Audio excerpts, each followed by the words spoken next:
எல்லோருக்கும் வணக்கங்க ஐயா. நம்ம எத்தனையோ ஆலயம் பார்த்தோம், எவ்வளவோ ஆலயத்தை நான் சொல்லிக்கிட்டு இருக்கேன் உங்களுக்கு. இந்த ஆலயத்துல ஒரு சிறப்பு என்னன்னு கேட்டா, அகஸ்தியர் பல நூற்றாண்டு கோயில் உருவாக்கினார்னு சொன்னேன்.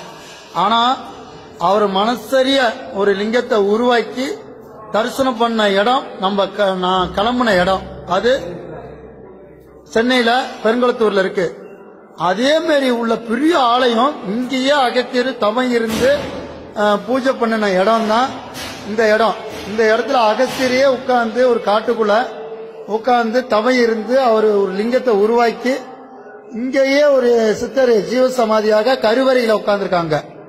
அந்த கருவறையில உட்கார்ந்துருக்கனால இங்க என்ன ஒரு பெரிய மகிமைன்னு நம்ம இங்க பூஜை பண்ற நம்ம மாமா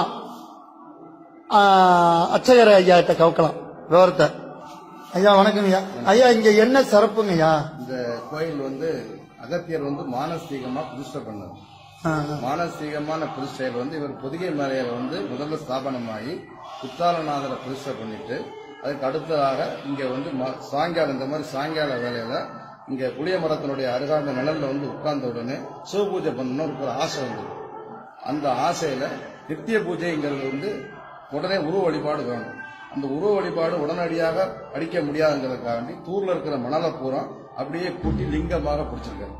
அந்த லிங்கமா பிடிச்சு பூஜை பண்ணி தியானத்துல இருக்கும் பொழுது அந்த மரத்துல மேல இருக்கிற தேன்கூடானது பூஜையினுடைய வீரியத்தினால உடைஞ்சு இளையனுடைய தூர் வழியாக சுவாமிக்கு அபிஷேகம். அதை பார்த்த ஆனந்தத்துல அகத்திய பெருமான் பார்த்த ஆனந்தத்துல மறுநாள் அப்படியே 2 கரங்கள்னாலையும் கெட்டி பிடிச்சி மதுநாதா அப்படின்னு அகத்திய பெருமான் சொல்லியிருக்காரு. அந்த கரங்களுடைய கை தடங்கள் இறைவன் மேல இருக்கும். நித்திய பூஜையில இருக்கிறதுனால நமக்கு உள்ள பார்க்க முடியாது. அதுக்கு பிறகு அவர் ஆசைப்பட்டிருக்காரு இந்த இடத்த ஒரு மூலஸ்தானம் அமைச்சு இறைவனை மக்கள் வழிபாட்டுக்கு கொண்டு வரணும். அப்ப இந்த இடத்த ஆண்ட மன்னர் வீர கேரள வர்மா அப்படின்னு சொல்லி திருவாங்கூர் சமஸ்தானத்தை சேர்ந்த மன்னர் தான் இந்த இடத்த ஆண்டிருக்காரு. அவற்றை அசரீரி வாக்கா சொல்லியிருக்காரு அகத்தியர். நான் இந்த இடத்துல பூஜை பண்ணிருக்கேன், நீ ஒரு கருவறை அமைச்சு இதை அங்க பிரதிஷ்டை பண்ணணும்னு மன்னருக்கு ஆணையிட்டு இருக்காரு. மன்னர் நேரம் இங்க பார்த்ததும் லிங்கமும் புளிய மரமும் மட்டும் இருந்தது. அப்போ உடனடியா நான் அசரீரில கண்ட காட்சியை நான் இந்த இடத்துல காணணும் அப்படின்னு மன்னர் ஆசைப்பட்டிருக்காரு. ஆலயம் கட்டுற மன்னருக்காக வேண்டி மீண்டும் ஒரு முறை அகத்திய பெருமான் காட்சி கொடுத்து அந்த தேன் வடிஞ்சு அபிஷேகம் பண்றத மன்னர் கண்ணால பார்த்திருக்காரு. அதை பார்த்த ஆனந்தத்தை தான் மூலக்கரகம் அமைச்சிட்டு நான் கண்ட காட்சிய எளியவனும் தெரிஞ்சிருக்கணும். எழுத்துப்பூர்வமா அடிச்சா படிச்சவன் மட்டும் தான் தெரிய முடியும். எழுத்து இல்லாம சுரையர் அடிச்சா ஒன்றுமில்லாத பாம்பரனும் தெரிஞ்சுக்கலாங்கிறதுக்காக வேண்டி இந்த இடத்துல அடிச்சிருக்காரு. நீங்க பாக்கலாம் இந்த இடத்துல அதாங்கய்யா இருக்கு இல்லையா? இது புளிய மரம் இல்ல, இது அகத்தியர், இது சிவபெருமான். இந்த கிளையிலிருந்து அடி தேன் வடிகிறது வர சொல்லிட்டு பாருங்க உங்களுக்கு.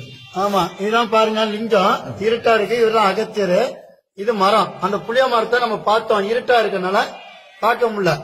ஆனா அகஸ்தியரோட உண்மையான ஒரு ஆலயத்தை நம்ம தெரிஞ்சுக்கிட்டோம் ஐயா. இங்க பாருங்க தேன் வடிகிறது தெரியும். ஆமா தேன் வடிடுங்க. இந்த தேன் இந்த வடித இதாங்க ஐயா, இதான் தேனு. ஆமா மரக்கலையிலிருந்து வடிகிறது. இந்த மரக்கலையிலிருந்து தேன் வடியுது. இங்க பாருங்க இது லிங்கத்திலே வடியுது. அப்ப அகஸ்திய முனிவரை பாருங்க எவ்வளவு இதா இருக்காரு. ரொம்ப அமிர்தம் ஐயா. அதனால இது நீங்க பார்க்க வேண்டிய ஒரு இடம். இந்த ஊருக்கு பேர் என்னங்கய்யா? இந்த ஊருக்கு பேர் இலைத்தூர். அதாவது ஏன் இலைத்தூர்னு சொன்னா இளையனுடைய தூர் வழியாக சுவாமிக்கு தேனபிஷேகம் ஆனதுனால இலைத்தூர் அப்படின்னு சுத்த தமிழ். இது எந்த ஊர்ல இருந்து பெரிய ஊர்ல இருந்து வரணும்? இது தென்காசிங்கிறது பக்கத்துல இருக்கிறது. இந்த ஊருக்கு வரணும்னா மதுரையில இருந்தோ மெட்ராஸ் சென்னையில இருந்தோ எந்த ஊர்ல இருந்து வரனாலும் மெயின் ஜங்ஷன் தென்காசி. தென்காசியில இறங்கினால் அங்க இருந்து 8 கிலோமீட்டர் தொலைவில் இருக்கு இந்த ஆலயம். நல்லா கேட்டுக்கங்க ஐயா. இதுல வேற இந்த கோயிலை சுத்தி வேற சிற்பமே கிடையாது. இது அகத்தியர் வழிபட்ட தலம். அகத்தியர் எந்த வடிவத்துல இருக்காரு பாத்துக்குங்க.